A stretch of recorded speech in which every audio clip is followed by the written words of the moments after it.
गुरु तुम हो ज्ञानी ज्ञान के दाता, मुनि गुरुवर को करके प्रणाम गाऊं मैं, ध्याऊं मैं सुबह शाम। पुलक सागर एक नाम एक नाम। इस कार्यक्रम के प्रसारण पुण्यार्जक परिवार हैं श्री सुधाकर जी अग्रवाल, जितेंद्र कुमार सुधाकर जी अग्रवाल, ट्रस्टी जिन शरणम तीर्थ, संरक्षक पुलक मंच परिवार श्री रामपुर, सौभाग्यवती प्रिया जितेंद्र कुमार अग्रवाल, अध्यक्षा पुलक मंच परिवार श्री रामपुर, राष्ट्रीय शिक्षा मंत्री पुलक मंच परिवार, संयोजिका जिन शरणम छात्रावास, अध्यक्षा आचार्य शांति सागर पाठशाला श्री रामपुर, कुमारी समृद्धि चिरंजीव सार्थक अग्रवाल परिवार श्री रामपुर, जैन एग्रो इंडस्ट्रीज, निर्माता कॉटन सीड ऑयल और एग्रो उत्पाद, plot number A180 MIDC Shri Rampur, जिला अहमदनगर, महाराष्ट्र। तो बोले दो संस्करण कहाँ हैं?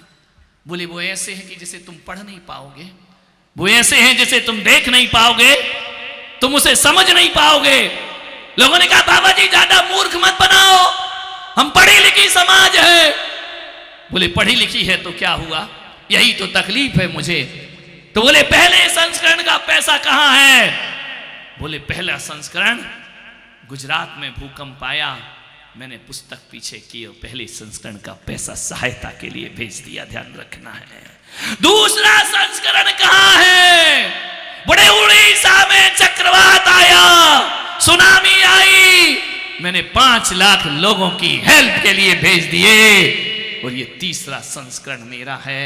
अरे पहले 2 संस्करण उनके लिए थे जो संवेदना की आंखों से देखा करते हैं, वो तीसरा उनके लिए है जो चर्म चक्षुओं से देखा करते हैं। ध्यान रखिए, मेरे जीवन के वो 2 संस्करण बहुत अच्छे रहे, क्योंकि उन किताब में मैंने वही तो लिखा है, मानव मानव की सेवा करे। और मैंने लिखा क्या है?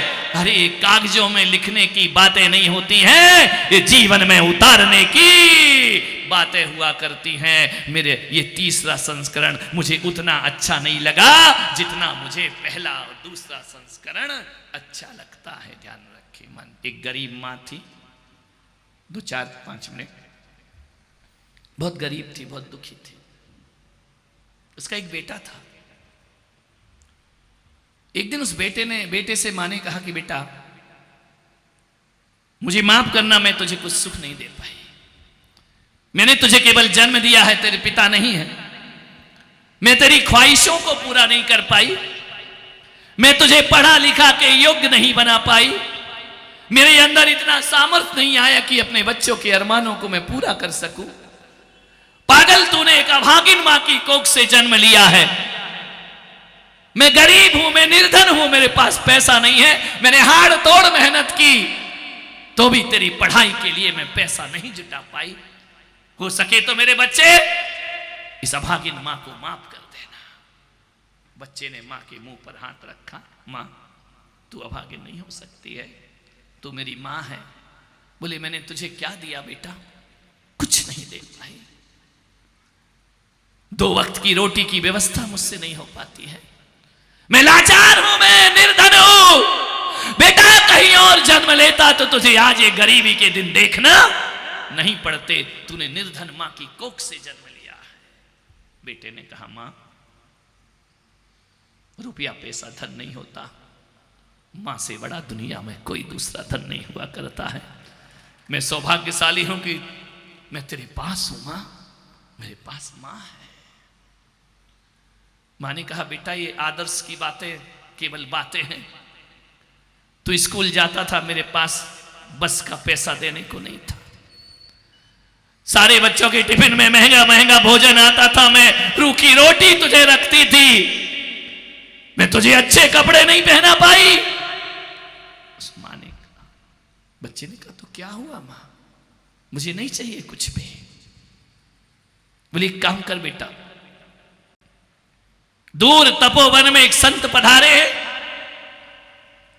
तू जाके एक बार उनसे पूछ ले कि संत जी हमारे ये बुरे दिन कभी टलेंगे या नहीं टलेंगे?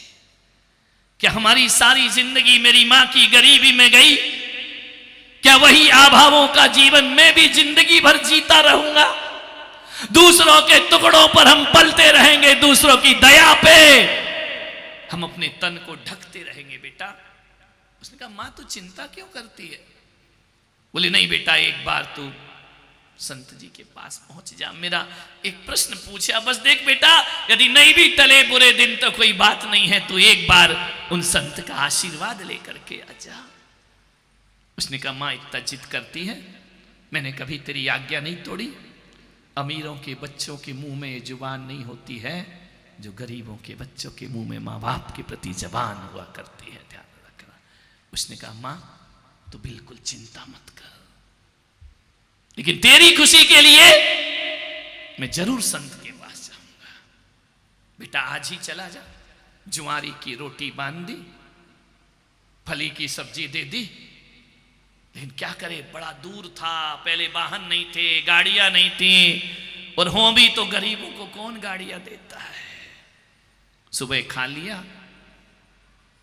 शाम कुछ नहीं, रात घिरने को है, जंगल दूर है, तपोवन दूर है। उसने कहा कोई मुझे रात पनाह दे दे अपने मकान में, अपने दरवाजे पर, तो रात कट जाए, सुबह मैं आगे का सफर करूंगा। कोई नहीं था, एक घर के दरवाजे पर जाकर टुकुर टुकुर देख रहा है खड़ा होकर। सेठानी निकली, उसने कहा क्यों हरे, चल भाग, यहां क्यों खड़ा है, यहां चोर है क्या? मान्यवर, हमारे यहां हर गरीब चोर कहलाता है, ध्यान रखना, हर गरीब झूठा कहलाता है। मैं आपसे निवेदन करता हूं कि जब कर्म हमें सजा देते हैं ना, तो डंडा लेकर नहीं आते हैं, आदमी को निर्धन और गरीब बना देते हैं।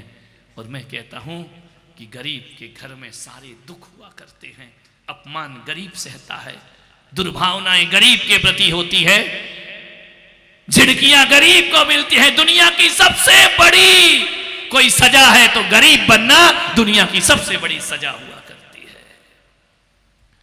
सेठानी ने कहा कौन है तू? बोले सेठानी रात घिर रही है, थोड़ा पानी पिलाओगी? सेठानी ने कहा लड़की से पिला दे पानी इसको। पानी पिया। कहां जा रहा बेटा? एक बहुत बड़े संत आए हैं, मेरी माँ ने भेजा है, उनका आशीर्वाद लेकर के आ, बड़े पहुंचे हुए संत हैं।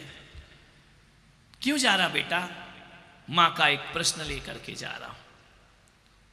बेटा एक काम कर, इसी बरामदे में सो जा। गरीब के कौन विश्वास करेगा कि बेडरूम में सुलाए, बरामदे में सुला दिया। सुबह उठ के चले जाना।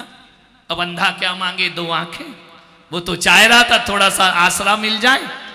बरामदे में रात गुजारी, सवेरे उठा, सेठानी के चरण छुए, कहा बहुत बहुत धन्यवाद आपका कि आपने मुझे रात को पनाह दी। बेटा एक काम करेगा? बोले हाँ। बोले संत के पास जा रहा ना? बोले हाँ वहां जा रहा हूं। एक प्रश्न मेरा पूछ लेगा? अरे आप तो सेठानी, इतने पैसे वाली, नगर से, आपका क्या पूछना? बोले बेटा एक प्रश्न मेरा पूछ लेना। क्या प्रश्न मां? बोल। बोले इतना बोलना कि मेरी एक बेटी है, जवान हो गई है, बोलती नहीं है। पूछना संत से, ये कभी बोलेगी? इसकी शादी होगी या नहीं होगी? उसने सोचा यार, मैं सोचता था मेरी मां ही दुखी है, गरीब ही दुखी है, यहां तो सेठानी भी दुखी है।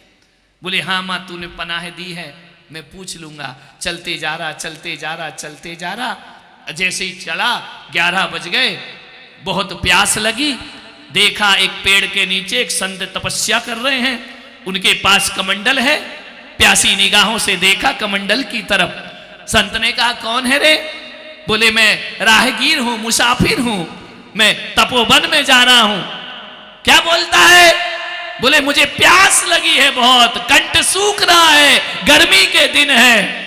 संत हृदय नवनीत समाना, संत ने लिया कमंडल दिया, ले अपनी प्यास तृप्त कर ले, मेरे कमंडल का जल पी ले। उसने पानी पिया, संत को नमस्कार किया। संत जी आपका उपकार जिंदगी में नहीं भूलूंगा, आपने मुझे आज जीवन प्रदान किया है। बोले जा कहाँ रहा है? बोले एक बड़े संत के पास। बोले काय के लिए जा रहा है? मेरी माँ का एक प्रश्न है। बेटा संत ने कहा बेटा एक प्रश्न मेरा भी, मैं बिना स्वार्थ के कोई किसी की सेवा नहीं करता है, ध्यान रखना। एक प्रश्न मेरा पूछ लेना। उसने कहा पूछ लूंगा। क्या पूछना है? बोले पूछ लेना। 12 वर्ष मुझे तपस्या करते हो गए, लेकिन आज तक मुझे बोधि की प्राप्ति नहीं हो रही, ज्ञान की प्राप्ति नहीं हो रही है। संत बन करके बैठा हूं, मेरा भविष्य पूछ के आना। उसने कहा ठीक है। मां दुखी, सेठानी दुखी, बाबा जी भी दुखी, कौन है संसार में सुखी। और आगे बढ़ा, एक किसान मिला, खेत में हल चला रहा है, भूख लग रही है, मां का भोजन तो कल ही खा लिया, पोटली में रोटी बंधी है। किसान के पास जाता है, किसान भाई मैं तुम्हारी हेल्प करूं? बोले नहीं नहीं बेटा, मैं अपना खेत जोत लूंगा। कहां जा रहा है? बोले एक बड़े संत के पास, बड़ी भूख लगी है किसान भाई मुझे, तुम तो सारे जगत को भोजन देते हो, क्या मुझे भोजन नहीं दोगे? किसान ने कहा ले बेटा, आधी रोटी, एक रोटी तू खा, एक मैं खाता हूं, खिला दिया भोजन। जाने लगा। किसान ने कहा कहां जा रहा? बोले संत के पास, प्रश्न लेकर जा। मेरा भी एक प्रश्न पूछेगा? अरे उसने कहा बुरे फंसे यार, जहां देखो वहां प्रश्न तैयार। बोले उस किसान भाई तुमको क्या प्रॉब्लम है? बोले एक खेत है मेरा बहुत बड़ा, लेकिन इसमें फसलें नहीं आती हैं, इसमें फल लगाओ तो फल नहीं आते हैं, वृक्ष बढ़ता नहीं है, फसलें मजबूत नहीं आती हैं, जाकर के पूछना मेरे इस खेत में फसलें आएंगी या नहीं आएंगी? कभी आएंगी, 10 साल हो गए मुझे पसीना बहाता हूं, फल प्राप्त नहीं होता है। उसने कहा पूछ लूंगा। जैसे 10 बज रहे हैं, 5 मिनट हो गए, 5 मिनट और है। पूछा, जैसे ही संत के पास पहुंचा, प्रणाम करके बैठ गया। संत ध्यानस्थ थे। संत ने आंखें खोली, कौन है रे तू? बड़ी दूर से आया हूं संत जी। क्यों आया है? आप पहुंचे हुए संत हैं, चाहता क्या है? बोले कुछ प्रश्न लेकर आया हूं। कुछ प्रश्न लेकर? बोले हाँ। क्या प्रश्न है तेरे? लेकिन एक बात याद रख, मैं एक दिन में 3 प्रश्नों के उत्तर देता हूं बस। प्रश्न कितने थे? कितने थे? उत्तर कितने के मिलना है? 3 के। सोच में पड़ गया, क्या करूं, किसका छोड़ूं? मम्मी का, सेठानी का, संत का या किसान का? चारों ने तो मेरे ऊपर बहुत उपकार किए हैं, मेरी मां का बहुत उपकार है। नहीं नहीं, मां का प्रश्न नहीं छोड़ सकता हूं। छोड़ा, चलो सेठानी का छोड़ देते हैं। फिर उसने सोचा यार इस लड़की की जिंदगी का सवाल है, सत्पुरुष था, सज्जन पुरुष था। उस सेठानी ने मुझे रात को रुकने की जगह दी, बेटी के लिए प्रश्न है, यदि मैं नहीं पूछूंगा तो अन्याय हो जाएगा। फिर सोचा यार वो बाबा का छोड़ो, बाबाओं का क्या है, मिले ज्ञान नहीं मिले। फिर उसकी आत्मा बोली पागल, जिसने तुझे पानी पिलाया, उसने कोई सांसारिक प्रश्न तो पूछा नहीं, उसने तो यही पूछा है ना कि मुझे ज्ञान प्राप्त कब होगा। किसान का छोड़ देता हूं। भीतर से आवाज आई, खेत जोतता, फसल उगाता, तब सबको भोजन मिल पाता। किसान जैसा परोपकारी धरती पर कौन होगा? खुद पसीना बहाता है, खेत जोतता है, कृषि करता है, तब ये टाउन हॉल में बैठे हुए लोगों को भोजन मिल पाता है। ध्यान रखिए, किसान जैसा परोपकारी दुनिया में कोई दूसरा नहीं हुआ करता है। मान्यवर, संत ने कहा जल्दी कर। 3 प्रश्न पूछे, एक छोड़ दिया।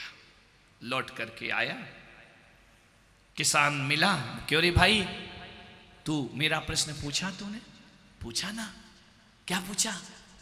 कि मेरे खेत में फसल कब आएगी? बोले किसान भाई तुम्हारे खेत में फसल जरूर आएगी।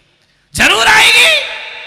बोले बरसात बहुत है, सब कुछ है, फसल नहीं है। बोले फसल जरूर आएगी किसान भाई, लेकिन तेरे खेत में बड़े बड़े 2-4 घड़े गड़े हैं, जिसमें सोने की मोहरें हैं, जड़ें उससे टकराती हैं, फसलें पनप नहीं पाती हैं। सोने के घड़े गड़े हैं? बोले हाँ, खुदाई करो। जैसे ही खुदाई करी, इतने खुश मत हो सुनील, तुम्हें नहीं मिलना एक भी, ध्यान रखना।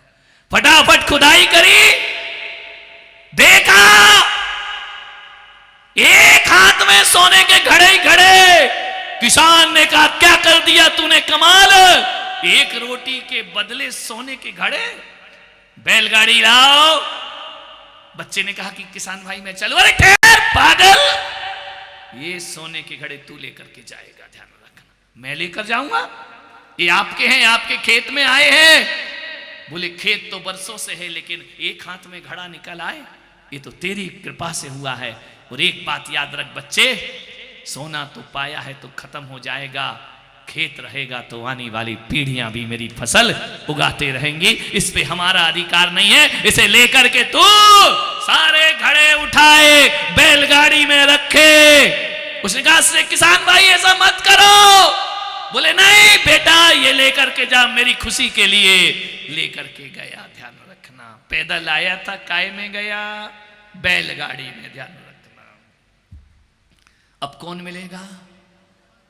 जब याद है प्रवचन तो जाओ ना घर, मेरा काय को गला पड़वा रहे हो भाई।